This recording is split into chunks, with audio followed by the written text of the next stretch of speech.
آپ کو ایک اہم بریکنگ نیوز سے آگاہ کرتے چلیں کہ فیصل آباد کے لاکھوں معصوم بچے بڑے حادثے سے بچ گئے۔ پنجاب فوڈ اتھارٹی کے ڈی جی بچوں کے لیے مسیحا بن گئے۔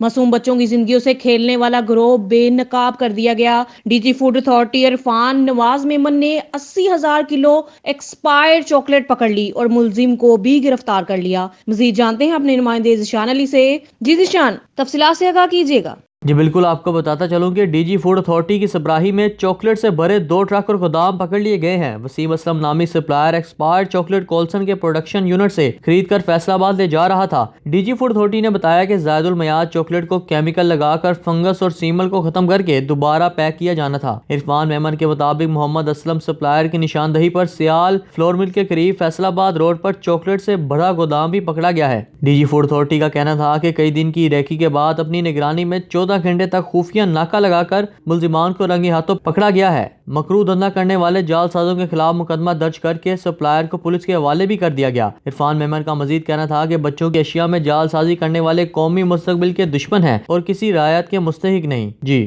بہت شکریہ اپڈیٹ کرنے کا۔